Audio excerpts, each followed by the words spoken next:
नमस्कार शेतकरी मित्रांनो, मी आपला कृषी मित्र रोहन जाधव आपल्या या व्हिडिओमध्ये सहर्ष स्वागत करतो। आज आपण पाहणार आहोत कांद्यावरील एक चांगली फवारणी। बऱ्याचशा शेतकऱ्यांचे कांदे हे 1 महिन्याच्या आसपास झालेले आहे। कांद्यामध्ये धुक्यामुळे थोडा करपा, पर्पल ब्लॉच हा रोग दिसून येत आहे। तर त्यासाठी मी एक स्वस्तात आणि 100% रिझल्ट देणारी फवारणी आपल्या सर्वांना सांगणार आहे। तर फवारणीमध्ये जे आपल्याला बुरशीनाशक घ्यायचे आहे ते टाटा कंपनीचे ताकद हे बुरशीनाशक घ्यायचे आहे। यामध्ये कॅप्टन 70% व हेक्साकोनाझोल 5% इतका घटक दिलेला आहे। हे आपल्याला 20 लिटरच्या पंपासाठी 30 ग्रॅम इतके घ्यायचे आहे।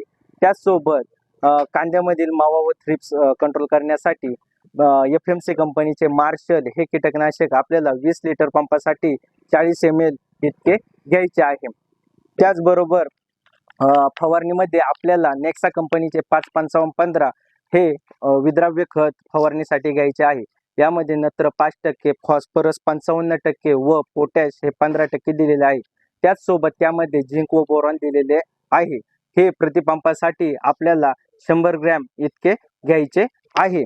त्याचबरोबर आपण पाथीला काटकपणा व चमक येण्यासाठी आपण ऑर्थोसॅलिसिक ऍसिड वापरणार आहे। हे फोर्केन कंपनीचे ऑर्थस हे ऑर्थोसॅलिसिक ऍसिड 30 मिली प्रति 20 लिटर पंपासाठी आपण घेणार आहोत। यासारख्या महत्त्वपूर्ण व्हिडिओ पाहण्यासाठी आमच्या व्हिडिओला लाईक करा, आमच्या चॅनलला सबस्क्राईब करा व शेतकऱ्यांना शेअर करा। धन्यवाद।